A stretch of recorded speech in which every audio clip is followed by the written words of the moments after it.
వాళ్ళు ఎవరో చెప్తున్నారు ఆ గ్రామాల వాళ్ళు, ఏమంటే అది ఎవరికన్నా పోర్ట్ అయిపోయిన తర్వాత ఎవరికైనా ఫ్యాక్టరీ కడతాకో ఏదైనా పోర్ట్ అవసరానికో వాడాలంటే ఎకరానికి 4 కోట్లు లేని అది పొడదండి అని చెప్తున్నారు. ఎకరానికి 4 కోట్లు లేని పొడదని చెప్తున్నారు. అసెంబ్లీ నియోజకవర్గంలో మా ఊరు ఎమ్మెల్యే గారు కొల్లు రవీంద్ర గారి యొక్క లీలలు భాగవతాలు అనంతంగా 16 మాసాలుగా శ్రీకృష్ణుల వారు 16,000 మంది గోపికలకి ఆయన లీలను చూపిస్తూ వాళ్ళందరితో ఆడుకుంటున్నట్టుగా మా ఊరు ఎమ్మెల్యే గారు మచిలీపట్నం ప్రజలందరితో కూడా శుభ్రంగా ఆడుకుంటున్నారు. ఆయన ఆటపాటలకి అంతు లేకుండా ఉంది. రోజుకొక కొత్త ఆట ఆడుతున్నారు ఆయన. ఆ ఆటల్లో భాగంగా శ్రీకృష్ణుల వారేమో లోక కళ్యాణం కోసం ఆటలాడారు. కానీ మా ఊరు ఎమ్మెల్యే గారు మాత్రం పచ్చి స్వార్థం కోసం ఈ 16 మాసాలుగా ఆయన ప్రతి అడుగు, ప్రతి మాట, ప్రతి ఆలోచన, ప్రతి ఆట పచ్చి స్వార్థంతో ఆయన ఆట ఆడుతున్నటువంటి పరిస్థితులు చూస్తున్నాం. ఆటలో భాగంగా ఆయన లీలల్లో భాగంగా 13వ తారీఖున మున్సిపల్ కమిషనర్ గారి చేత ఒక నోటీస్ ఇప్పించడం జరిగింది మచిలీపట్నం ప్రజలకి. ఈ నోటీసులో ఏంటయా అంటే, మిఠాయికోటి తాతారావు గారి కొట్టు ఎదురుగుండా బెల్లం కొట్ల సందు, ఆ బెల్లం కొట్ల సందులో అటు మొదల నుంచి ఇటు చాకిరేవుపాలెం వంతెన వరకు, అలాగే మెయిన్ రోడ్లో ఉన్నటువంటి సామాస్ బట్టల కొట్టు పక్క సందు, ఆ సందు నుంచి ఈ బెల్లం కొట్ల సందుకి వచ్చి చేరేటువంటి కొల్లు రవీంద్ర గారి యొక్క కమర్షియల్ కాంప్లెక్స్ పెద్దది జరుగుతుంది అక్కడ వరకు. ఈ మొత్తాన్ని బెల్లంకొట్ల సందు తాతారావు గారి కొట్టు ఎదురుగుండా నుంచి చలరస్తా సెంటర్ వరకు 40 అడుగులుగాను, అలాగే సామాజ్ పక్క నుంచి కొల్లు రవీంద్ర గారి యొక్క అధునాతనమైన కాంప్లెక్స్ వరకు 30 అడుగులుగాను, అంటే దీనికి ముందే వారు జూలైలోనే మున్సిపల్ కమిషనర్ గారి చేత రోడ్ డెవలప్మెంట్ ప్లాన్ ఒకటి సొంతంగా తయారు చేయించేసుకుని, ఆయన మున్సిపల్ కమిషనర్ గారు ఇద్దరు కూర్చొని తయారు చేసుకుని 13వ తారీఖున ఓ నోటిఫికేషన్ ఇచ్చేశారు. ఏమని, ఇదేమో 40 అడుగులకి, ఇదేమో 30 అడుగులకి. ఆల్రెడీ బెల్లంకొట్ల సందుని 2004-09లోనే, అంటే నేను మొదటిసారి ఎమ్మెల్యే అయినప్పుడే రోడ్డు వెడల్పు చేయటం జరిగింది. లారీలు రాకపోకలకి ఇబ్బంది లేకుండా, ఎందుకంటే హోల్సేల్ మర్చెంట్స్, హోల్సేల్ వ్యాపారం అక్కడ జరుగుతూ ఉంటుంది, గోడౌన్లు ఉన్నాయి కాబట్టి లారీ అన్లోడ్ చేయడం కోసం దాన్ని వైడెన్ చేయడం జరిగింది 2004-09లోనే. 2014-19లో కూడా కొల్లు రవీంద్ర గారు ఎమ్మెల్యేగా ఉన్నారు, ఇక్కడ ఈ రాష్ట్రానికి మంత్రిగా కూడా ఉన్నారు. కానీ వారికి ఈ బెల్లంకొట్ల సందు కానీ సామాస్ నుంచి కొల్లు రవీంద్ర గారు ఇప్పుడు కట్టేటువంటి అధునాతనమైనటువంటి మల్టీ స్టోరీడ్ కాంప్లెక్స్ వరకు గాన రోడ్డు డెవలప్ చేయాలని అనిపించలేదు. ఎందుకు అనిపించలేదంటే, అప్పటికి ఆస్తి సంపూర్ణంగా చేజిక్కించుకోలేదు ఆయన. కాంప్లెక్స్ కడదామని కూడా అప్పటికి నిర్ణయం, అంటే ఆస్తి చేజిక్కలేదు కాబట్టి కడదామని ఆలోచన రాలేదు కాబట్టి లేదు. ఇవాళ అడావుడిగా రెండో కంటి తెలియకుండా ఇవాళ ఈనాడు పేపర్లో వచ్చే, ఇది ఎవరికి తెలియదు, ఇది మేము వాళ్ళ ఆఫీస్ నుంచి మా మేయర్ గారు పట్టుకొచ్చారు ఈ నోటిఫికేషన్.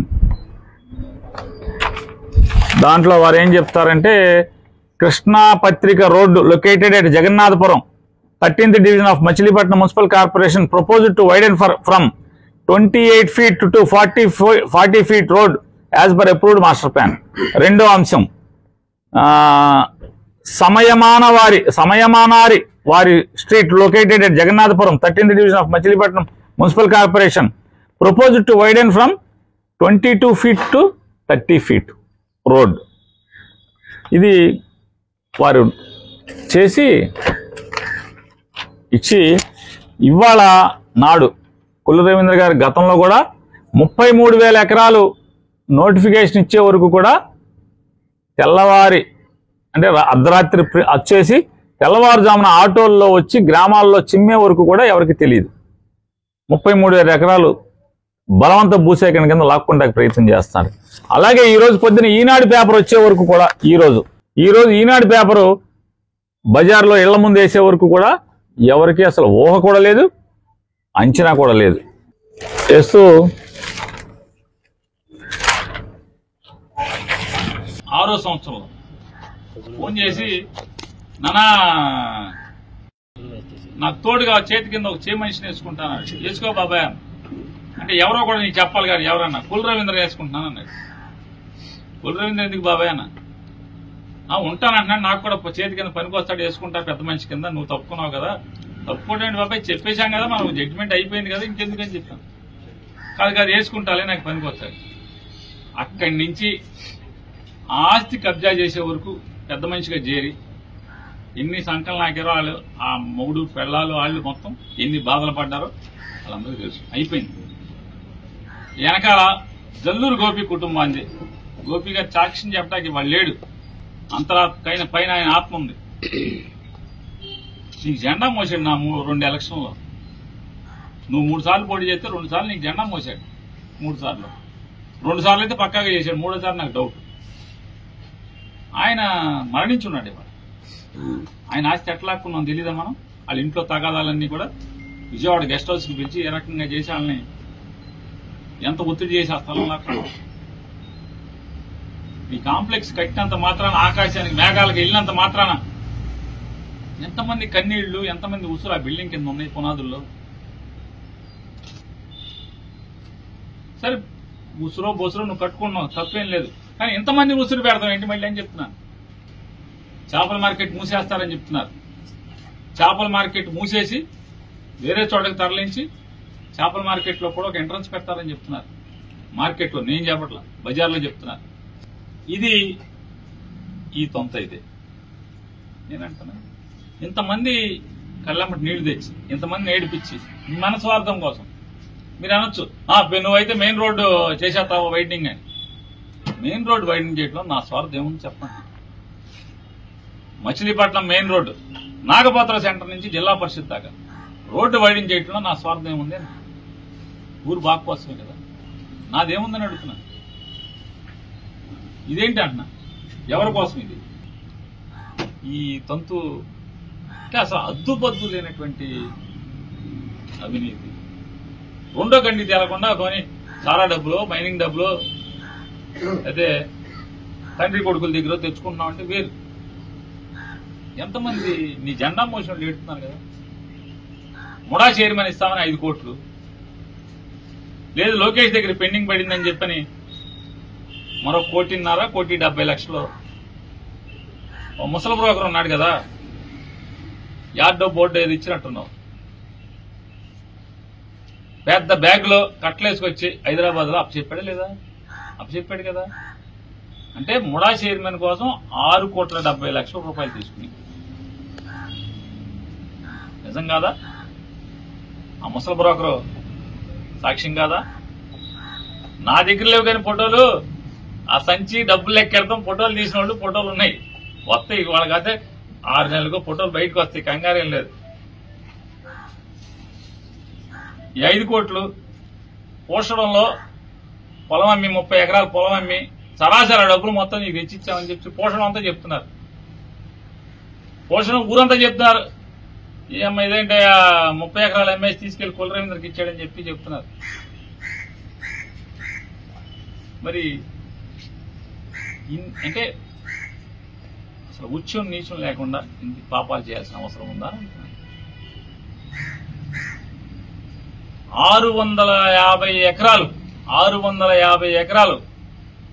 25 లక్షల రూపాయలతో చంద్రబాబు కొన్నాడు అనుకో, దాదాపు చాలా వరకు 90%.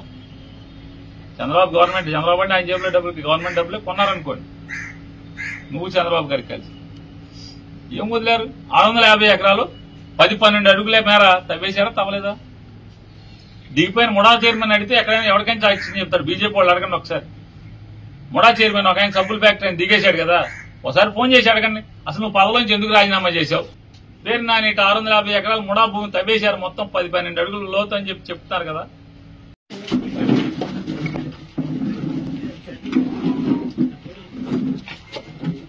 బెల్లంకొట్టు సందే కదా, ఇది బెల్లంకొట్టు సందు, సాగిరేపాలెం ఆ చివర వంతెన.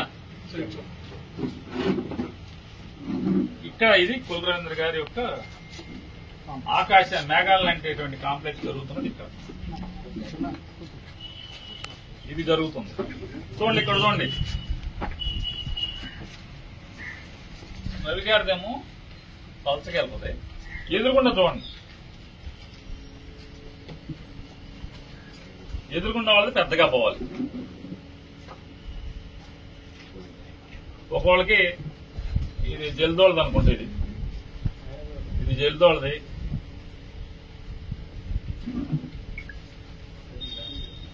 ఇది జల్దోళది. ఇది చూడండి ఇక్కడ కూడా భారీగా, ఇక్కడ మళ్ళీ వాళ్ళ దగ్గర పలసగా వెళ్ళాలి, ఇక్కడేమో పెద్దగా వెళ్ళాలి. ఇక్కడ చూడండి, ఇటు చూడండి, ఆయన దగ్గరేమో సన్నగా ఉంటుంది. ఇక్కడ దాకా అయింది కులరవి గారిది, ఇక్కడ వరకు సన్నగానే ఉంటది. ఇక్కడి నుంచి లావు పెరిగిపోతుంది. సామాస్ వాళ్ళు కొట్టుకొచ్చేప్పటికి ఇది సామాస్ కాంప్లెక్స్, ఇదంతా సామాస్ దగ్గర లావు అయిపోతుంది. ఎందుకు? రోడ్డు వంకర తిరగకూడదంట ఆయనకి. ఆ కాంప్లెక్స్ చూస్తాకొస్తే సరాసరి తాతాల గారు కట్టుకొని ఉంచుంటే మొత్తం సాగిరేపాలెం వంతెన స్ట్రైట్ కనపడాలి, వంకల గింకల బిల్డింగ్లు కనపడకూడదు. ఇది మున్సిపాలిటీలో ప్లాన్, ఇది నేనేం గీలా, మున్సిపాలిటీ వాళ్ళు నోటిఫై చేసినటువంటి ప్లాన్ ఇది. చూడండి ఎంత పచ్చి దగానం. ఒక్కోడికి 200 గజాలు పోతుంది. ఇక్కడ కులరవి గారికి ఏమో ఆయన భార్య పేరు మీద, అత్తగారి పేరు మీద ఏమో 60 గజాలను, ఆయన పేరు మీద ఉన్నది. ఈ సొంతలోకి ఉన్నది ఏది జల్లూరు వాళ్ళ దగ్గర లాగేసిన దాంట్లోది ఒక 50 చిల్లర గజాలు, ఎంత అంటే 100 చిల్లర గజాలు ఆయనది. మిగతా అంతా ఒకడికి 200 గజాలు 300 గజాలు పోతుంది. సామాస్ వాళ్ళకి 150 గజాలు ఎంత పోతుంది.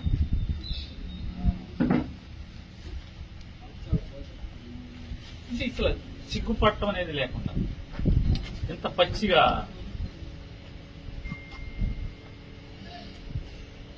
ఖచ్చితంగా ఈ అన్యాయాన్ని, ఈ తప్పుని, ఈ నిర్లజ్జగా చేసేటువంటి ఈ దుర్మార్గాన్ని ప్రజలు ఎదిరిస్తామని చెప్తున్నారు. ఖచ్చితంగా ప్రజల పక్షాన గట్టిగా ఈ ప్రభుత్వం మీద ఒత్తిడి చేస్తాం. నారా చంద్రబాబు నాయుడు గారికి పిటిషన్లు పెడతాం. ఈ కొల్లు రవీంద్ర చేస్తున్నటువంటి ఈ పాపం, ఈ దగ